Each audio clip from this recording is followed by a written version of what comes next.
जय माता दी। आप सभी का दिन शुभ और मंगलमय हो और माँ भगवती की कृपा आप पर सदा बनी रहे। आज आप सुनेंगे देवी भागवत पुराण का अध्याय 27। जैसा कि अब चैत्र मास समाप्त होने जा रहा है, आप सभी ने चैत्र मास में देवी भागवत पुराण की इन कथाओं को और भी अन्य कथाओं को अपना बहुत प्यार दिया। इसके लिए आप सभी को बहुत बहुत धन्यवाद। आने वाले वैशाख मास में भी मैं उम्मीद करती हूँ कि आप सभी अपना प्यार इसी तरह बनाए रखेंगे।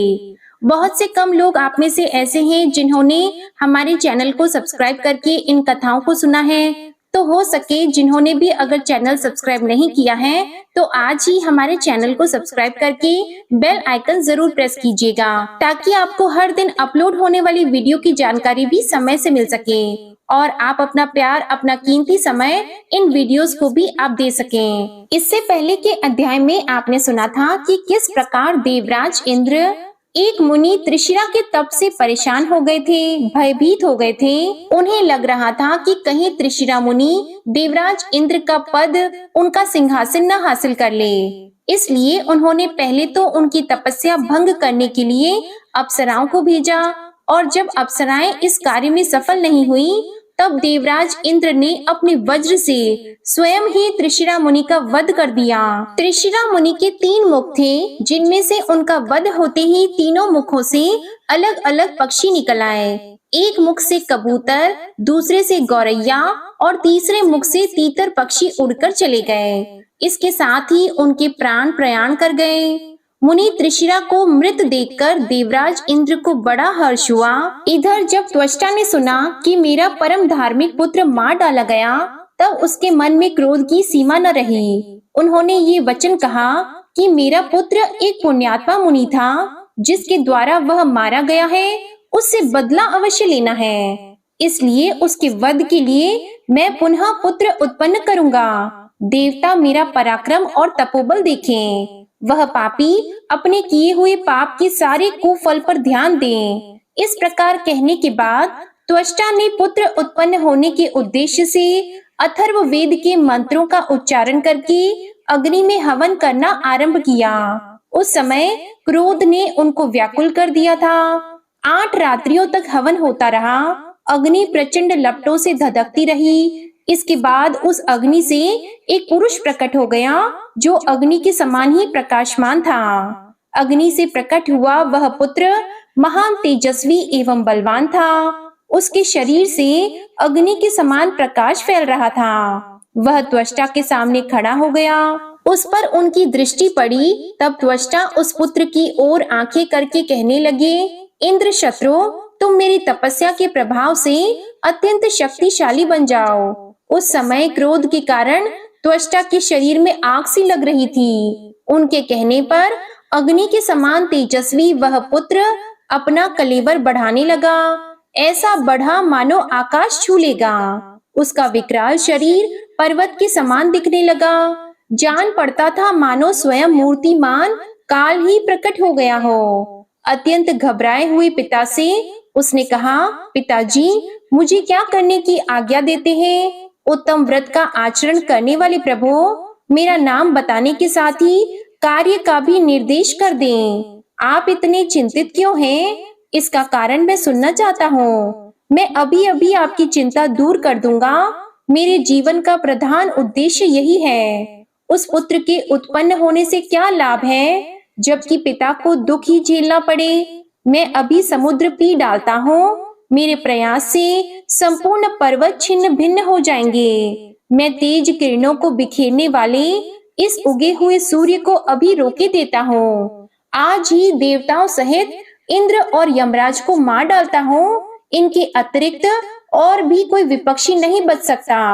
इन सबको तथा पृथ्वी को भी उखाड़कर मैं समुद्र में फेंक देता हूँ। पुत्र के ऐसे अनुकूल वचन सुनकर त्वष्टा के आनंद की सीमा न रही। अतः पर्वत आकार शरीर वाले उस पुत्र से वे कहने लगे, पुत्र, तुम इस समय मुझे वृजन अर्थात संकट से बचाने में समर्थ हो, इसलिए वृत नाम से जगत में तुम्हारी प्रसिद्धि होगी। महाभाग, तुम्हारा त्रिशिरा नाम से विख्यात तपस्वी भाई था। उसके 3 सामर्थ्यशाली मस्तक थे। वह तुम्हारा भाई वेद और वेदांग का पूर्ण ज्ञाता था। उसे सभी विद्याएं ज्ञात थी। त्रिलोकी को चकित करने वाली तपस्या में वह प्रायः संलग्न रहता था। अभी आज ही इंद्र ने वज्र से मारकर उसके मस्तक काट डाले हैं। मेरा वह पुत्र सर्वथा निरपराध था। सहसा यह अप्रिय घटना घट गई, इसलिए पुरुष व्याघ्र अब तुम पापी इंद्र को परास्त करो, क्योंकि वह ब्रह्मघाती, निर्लज, नीच, दुर्बुद्धि और महान शठ है। पुत्र के शोक से अत्यंत आकुल त्वष्टा यूं कहकर तरह तरह के दिव्य आयुधों के निर्माण में लग गए। फिर इंद्र का वध करने के लिए उन आयुधों से वृतासुर को उन्होंने सुसज्जित कर दिया। उन्होंने मेघ के समान प्रतिभाशाली तथा भार सहने में समर्थ शीघ्रगामी एक अत्यंत सुंदर सुदृढ़ रथ वृतासुर को दे दिया और उसे युद्ध करने की आज्ञा दे दी। व्यास जी कहते हैं, राजन, इसके बाद महाबली वृतासुर वेद के पारगामी विद्वानों द्वारा स्वस्त्ययन कराकर रथ पर बैठा और इंद्र को मारने के लिए चल पड़ा। देवताओं ने जिन बहुत से दैत्यों को परास्त कर दिया था, वे क्रूर स्वभाव वाले दानव भी वृतासुर को महान बलि समझकर उसकी सेवा करने के लिए साथ हो लिए। यह दानव युद्ध के विचार से आ रहा है, यह देखकर इंद्र के गुप्तचर बड़ी शीघ्रता के साथ देवराज के पास पहुँचे और वृतासुर क्या करना चाहता है उन्होंने यह सूचना दी। दूतों ने कहा, स्वामिन, वृतासुर नाम का दानव आपका घोर शत्रु है। त्वष्टा ने इस बलवान राक्षस को उत्पन्न किया है। अब बहुत शीघ्र ही रथ पर बैठकर वह यहाँ आ रहा है। पुत्र की मृत्यु से संतप्त होने के कारण त्वष्टा के मन में क्रोध का संचार हो गया था। उन्होंने आपका संहार करने के लिए मंत्र प्रयोग से इस दुर्धर्ष दैत्य को उत्पन्न किया है। इसके साथ बहुत से राक्षस भी हैं। महाभाग, भयंकर शब्द करने वाला यह शत्रु बड़ा ही विकराल है। इसकी आकृति ऐसी है मानो मंद्राचल अथवा सुमेरु पर्वत हो। अब इसके आने में किंचन मात्र विलंब नहीं है। आप अपनी रक्षा का प्रयत्न करें। उसी अवसर पर अत्यंत डरे हुए देवता भी वहां आ पहुँचे। अभी इंद्र गुप्तचरों की बात ही सुन रहे थे, इतने में वे भी अपनी बात सुनाने लगे। देवताओं ने कहा, इस समय स्वर्ग में अनेक प्रकार के अपशकुन हो रहे हैं। पक्षियों की बोली से जान पड़ता है कि कोई महान भय सामने आना चाहता है। कौवे, गीद, बाज और कंक नाम वाले भयंकर पक्षी घरों पर आते हैं और विकृत बोली बोलकर रोने लगते हैं। आकाश, पाताल और मृत्यु लोक सर्वत्र ही उत्पात दिखाई दे रहा है। व्यास जी कहते हैं, राजन, देवताओं की ये बातें सुनकर इंद्र चिंतित हो गए। उन्होंने बृहस्पति जी को बुलाया और उनसे वे मनोगत बात पूछने लगे। इंद्र ने पूछा, ब्राह्मण, बड़े आश्चर्य की बात है कि ये भयंकर अपशकुन क्यों हो रहे हैं। महाभाग, आप सर्वज्ञ हैं। इस विघ्न को दूर करने की आप में पूर्ण योग्यता है। आप बुद्धिमान, शास्त्र के तत्व को जानने वाले तथा देवताओं के गुरु हैं। विधियों के ज्ञाता ब्राह्मण, आप शत्रु क्षय करने वाली कोई शांति करने की कृपा करें, जिससे मुझे दुख न देखना पड़े। वैसा ही प्रयास आपको करना चाहिए। बृहस्पति जी बोले, सहस्त्राक्ष, मैं क्या करूं? इस समय तुम्हारे द्वारा अत्यंत घोर निंदित कर्म हो गया है। निरपराधी मुनि को मारकर तुम क्यों इस बुरे फल के भागी बन गए?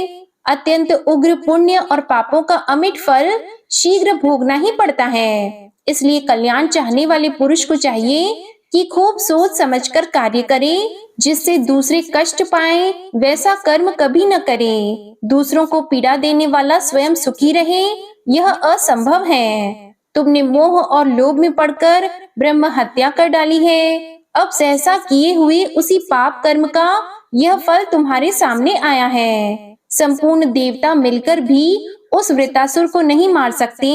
तुम्हें मारने के लिए ही वह आ रहा है। उसके साथ बहुत से दानव भी आ रहे हैं। वासव, दिव्य आयुधों को लेकर वह सामने आ रहा है। देवेंद्र, वह प्रतापी दुर्धर्ष दैत्य जगत का संहार करने की इच्छा से आ रहा है। यह किसी प्रकार मारा नहीं जा सकेगा।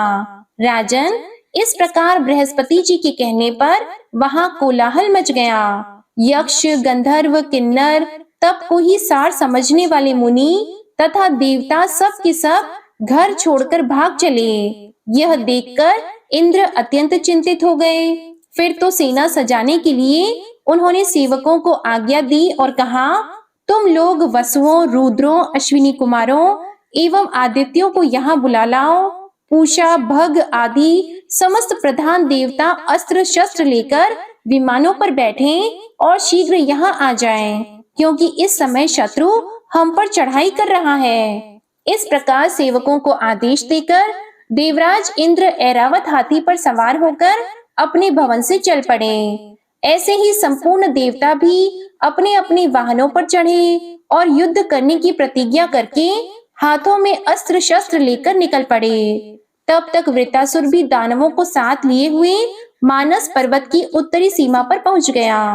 इंद्र भी देवताओं के साथ उस स्थान पर पहुंचे और युद्ध आरंभ हो गया।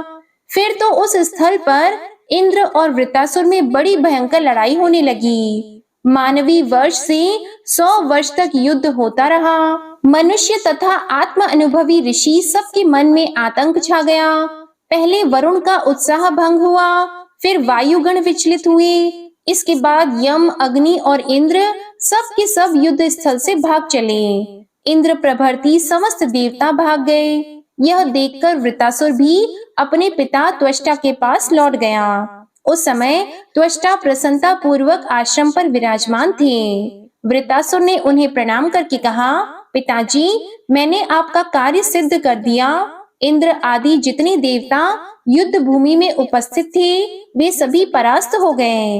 वे इस प्रकार भाग चले जैसे सिंह के सामने हाथियों और मृगों में भगदड़ मच जाती है। पिताजी, आज्ञा दीजिए, अब मैं आपका कौन सा मनोरथ पूर्ण करूं? संपूर्ण देवताओं के हृदय में घोर आतंक छा गया था। थक जाने से व्याकुल होकर वे भाग गए। इंद्र भी निर्भय नहीं रह सका। उसने अपने ऐरावत हाथी को छोड़कर स्वर्ग की राह पकड़ ली। व्यास जी कहते हैं, राजन, वृत्तासुर की उपयुक्त बात सुनकर त्वष्टा के आनंद की सीमा नहीं रही। उन्होंने कहा, बेटा, आज मैं अपने आप को पुत्रवान समझता हूँ। पुत्र, तुमने मुझे पवित्र कर दिया। आज मेरा मानसिक संताप दूर हो गया। पुत्र, अब मैं तुम्हें हित की बात कहता हूँ। महाभाग, बड़ी सावधानी के साथ आसन जमाकर तपस्या करना परम आवश्यक है। तुम्हारा शत्रु इंद्र महान कपटी है। तपस्या से लक्ष्मी प्राप्त होती है। उत्तम राज्य पाने के लिए तपस्या परम साधन है। इसी के आचरण से प्राणी संग्राम में विजय पाता है। इसलिए तुम महाभाग ब्रह्मा जी की आराधना करके श्रेष्ठ वर पाने की चेष्टा करो। वर पा जाने पर दुराचारी एवं ब्रह्मघाती इंद्र की सत्ता नष्ट कर देनी चाहिए। शंकर जी बड़े दानी हैं। सावधान होकर स्थिरता पूर्वक उनकी भी उपासना करो। तुम्हें वे अभीष्ट वर दे सकते हैं। जगत की रचना करने वाले ब्रह्मा जी में असीम सामर्थ्य है। उन्हें संतुष्ट करके तुम अमरत्व प्राप्त कर लो, फिर पापी इंद्र को परास्त कर देना।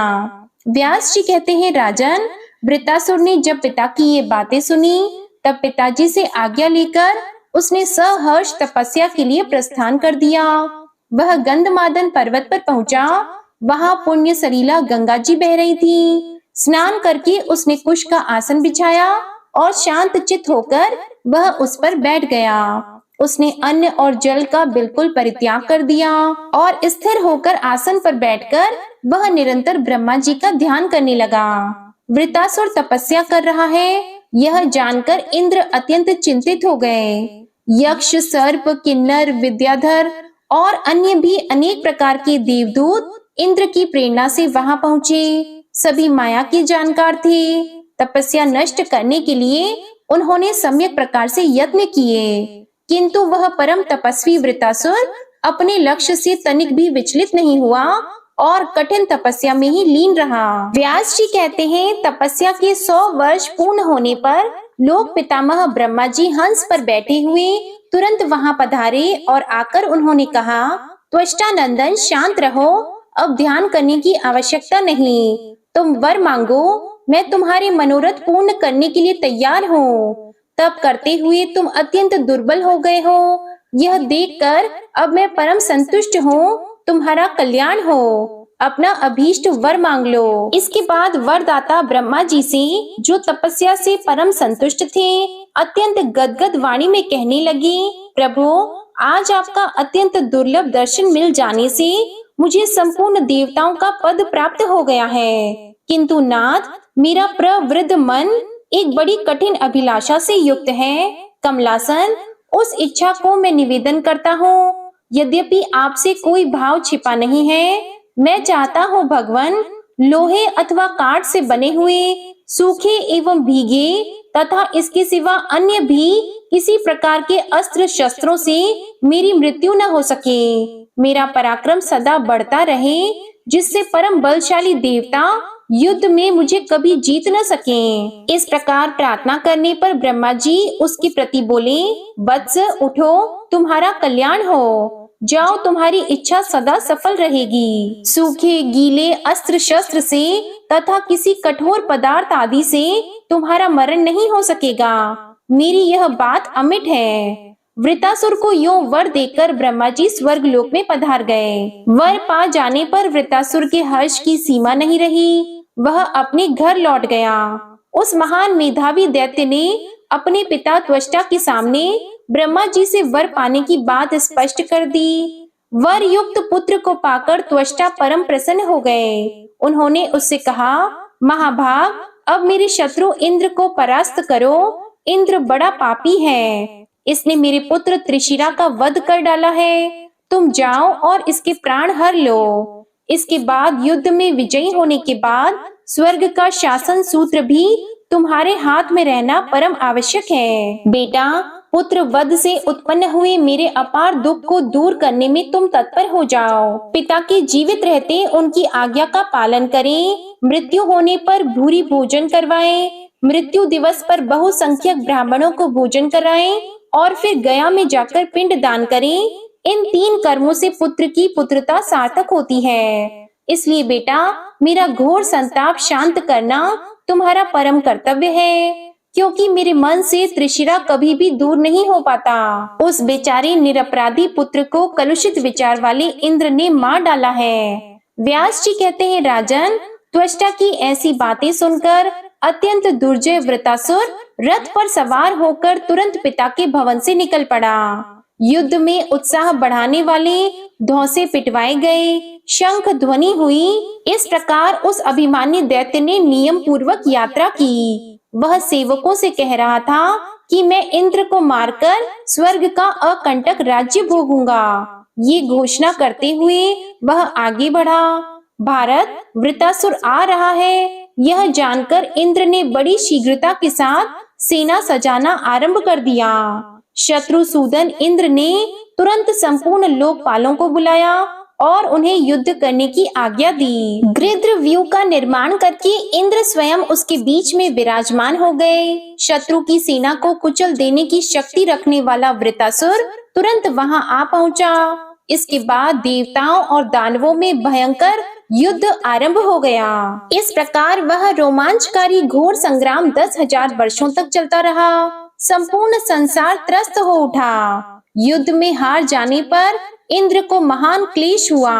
उनकी पराजय देखकर देवताओं के विषाद की सीमा नहीं रही और फिर इंद्र प्रभृति सब देवता युद्ध भूमि छोड़कर भाग गए। राजन, अब संपूर्ण देव विमानों की व्यवस्था वृतासुर के हाथ में आ गई और अपने स्थान से च्युत हुए सारे देवता पर्वतों की कंदराओं में जाकर बड़े कष्ट के साथ समय व्यतीत करने लगे। अब उन्हें यज्ञ में भाग मिलना भी बंद हो गया था।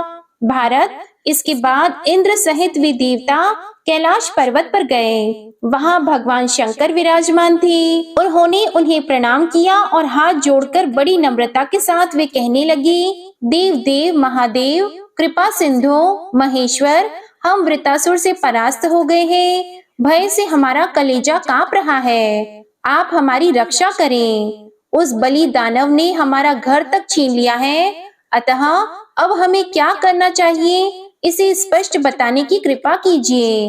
हे महेश्वर, हमारे दुख का पार नहीं है। हम अब क्या करें और कहां जाएं? अतः आप इससे उद्धार करने का उपाय बताइए। प्राणियों पर शासन करने वाली कृपा सिंधु, भगवान, हम घोर कष्ट पा रहे हैं।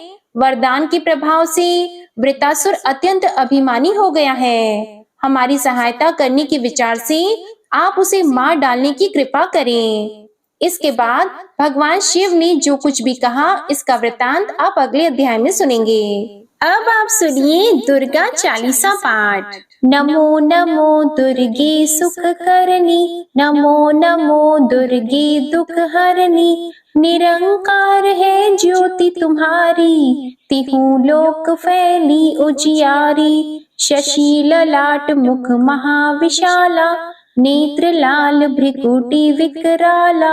रूप मातु को अधिक सुहावे, दर्श करत जन अति सुख पावे। तुम संसार शक्ति ले कीना, पालन हेतु अन्न धन दीना।